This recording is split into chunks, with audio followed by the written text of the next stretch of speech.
Hello everyone, today we're going to talk about L'Homme Idéal Extrême. I'm coming around to L'Homme Idéal. I don't know how much further I'm going to go into purchasing L'Homme Idéal fragrances. If you know anything about me, is that I'm not a fan of L'Homme Idéal. I never was. I never liked L'Homme Idéal eau de toilette or eau de parfum, not because they're bad scents. They're not bad scents at all. It's just that I don't find them suitable to me and to my needs, and when compared to greater Guerlain and what Guerlain stands for, I find them to be rather simple scent and a sort of introduction scent to newcomers into what the house does best. However, I do think that L'Homme Idéal has a lot of potential in its entirety as a collection of God knows how many flankers they have now, which is also a thing I can't stand. And when I smelled the first time when I smelled L'Homme Idéal, I think it was the eau de toilette, I was very put off by the very fruity cherry note, and I don't do well with fruity, especially cherry fragrances. It's just a me thing. I think for that reason I kind of put them off. I never bothered with them all that much because I didn't like the first one. However, in time I did smell this L'Homme Idéal Longtemps, which became my favorite of the whole collection. I think it still is, and we will briefly talk about it today as well. Why not? Let's get back to L'Homme Idéal Extrême. This was launched in 2020. I think it's the most recent one, with the excluding L'Homme Idéal Platine Privé, which is because I've smelled it. I think I reviewed it. I think it's nothing else than L'Homme Idéal Cologne, which I also have, and it's very different from the others of the line. It's a beautiful scent, but I don't think it has all that much to do with L'Homme Idéal eau de toilette or eau de parfum or the others. These two, however, do spring from the DNA of L'Homme Idéal, and I think they are beautiful flankers, so much so that they prompted me to appreciate and to buy them, because they are a bit more a bit more complex, I think a bit more worked on maybe. And as always, this boils down to impressions and personal choices. So if you do love L'Homme Idéal eau de toilette or eau de parfum, I'm not going to judge you. They are very, very beautiful scents. Now, L'Homme Idéal Extrême was something that was recommended to me. I went into a perfume shop and I smelled it, because I've never did that before. I was, oh my goodness, what a scent. This is very, very underrated. Well, by me, underrated by me, because I am very much aware that this L'Homme Idéal Extrême is a very appreciated flanker from the line. I think it's the most appreciated flanker from the line. Everything with Extrem in the title will do very well in terms of sales, because I think people wrongly associate the word extreme with technical qualities of the fragrance, which is lasting power and sillage and all of that. It has almost nothing to do with that, although all of them are quite long lasting. I think this is why L'Homme Idéal does so well. They are very long lasting scents centered around tonka bean and tobacco, and as I said, that cherry. Now, what this L'Homme Idéal Extrême does best is the tobacco, the leather, and the plum.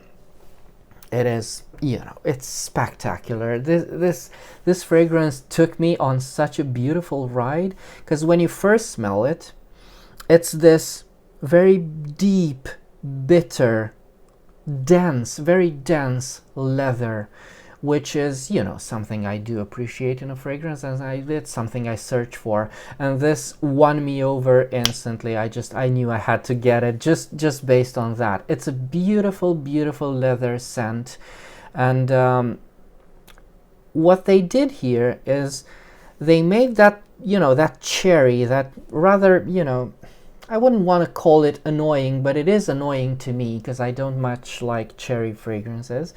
That cherry is a lot darker. It's more acidic, right? And it becomes more of a plum than a cherry. It's also more aromatic. It's got a lot more things going on. The fruity notes, they're a lot more interesting.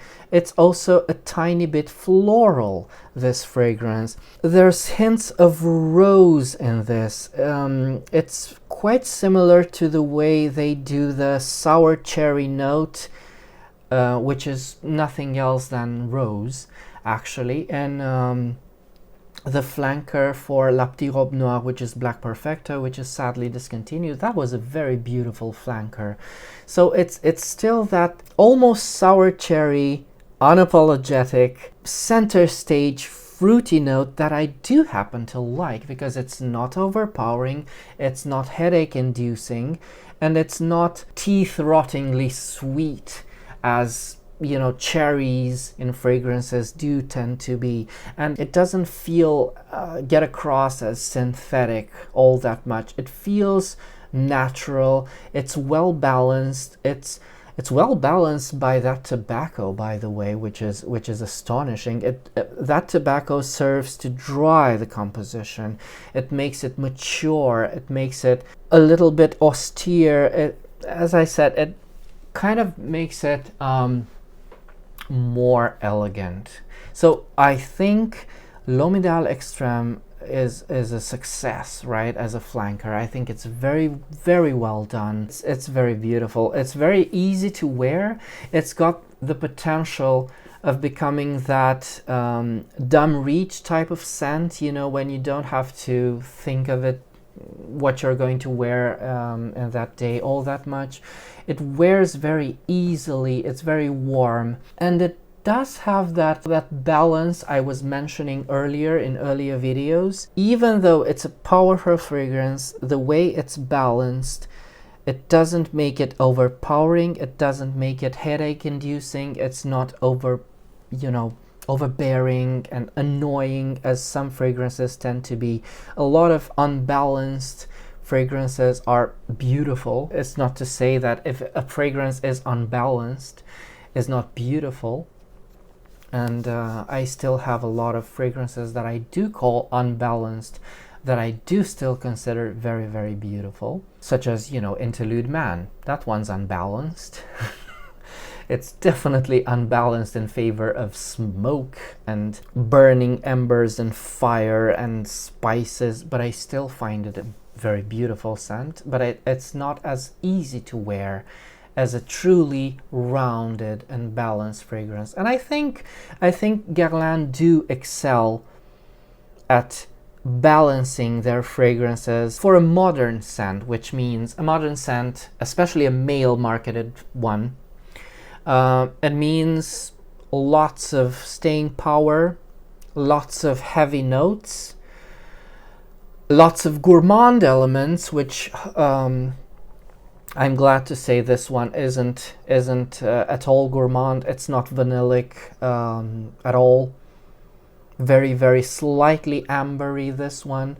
But for a modern scent, and what I described earlier, I think this walks the line perfectly, together with its counterpart, which is L'Homme Idéal L'Intense. And I cannot let this go. This is so yummy. It's yummy. It's a beautiful, beautiful scent. And again, I wanted to kick myself for not trying it earlier, but you know, it's good. It's good the way it is.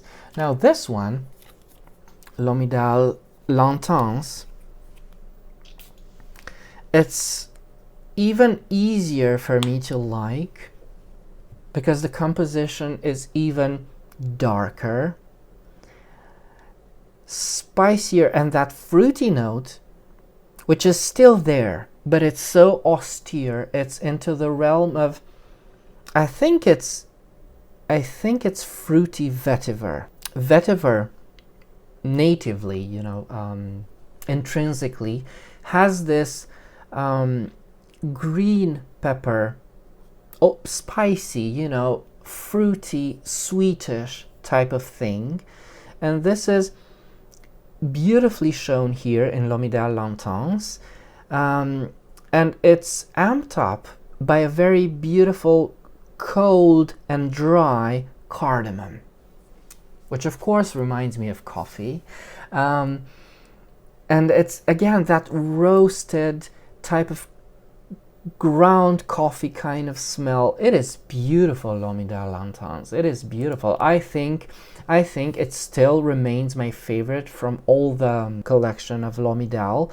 It's definitely the more my type. It's like it's done for me. And yes, I see that on their Fragrantica page they list a chili pepper note. It's not a chili pepper note, but it's that sweetish, almost bell pepper kind of smell. You know, when you break apart a bell pepper, and I think that comes from vetiver. I'm not sure. You know, don't quote me on this. This is also smokier, and it's, you know, a bit more resinous. It's got this beautiful labdanum note. It's a bit, you know, it's darker. And so I guess there's a reason why they made the bottle dark, which they changed into this type of bottle. They unified them all. This used to be a red label, and now it's just uninteresting gray. I hate that. I kind of hate that, and I hate the fact that they made all the lids black for L'Homme Idéal, which they shouldn't have. I think it added personality to the scents, to the bottle, not to the scents. Funnily enough, I think they pulled this type of bottle to use it again for the more expensive and, you know, the limited edition, which is Platine Privé, which if you haven't smelled, it's beautiful, but if you already smelled L'Homme Idéal Cologne, which was discontinued a few years ago, it's the absolute same scent. It is exactly the same scent. And Guerlain, they do this. You have to know this. Guerlain do this quite a lot. They do repeat their scent, so you have to be aware of this, and you need people like, you know, like me and other people that review Guerlain to tell you about when they repeat a scent, which will be the exact same scent with a different name and a different packaging and maybe a different price. Okay, so let me just give this one last smell. Oh my god, I think L'Homme Idéal Extrême is the most faithful to the L'Homme Idéal line, although it veers quite a lot from the, you know, fruity tonka. You know, if years from now you'll see me getting the eau de toilette or the eau de parfum, I am letting you off the hook if you laugh at me. So, but you know, these things sometimes happen. You know, tastes change and all that. But as it is, L'Homme Idéal Extrême, I find it to be very, very interesting, a very much worth the price tag, worth the attention, worth the purchase.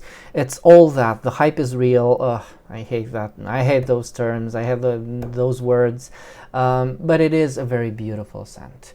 So if you've got any other questions regarding the fragrances we've talked about today, do let me know in the comments. And until next time, remember, fragrance creates memories, and may yours be happy.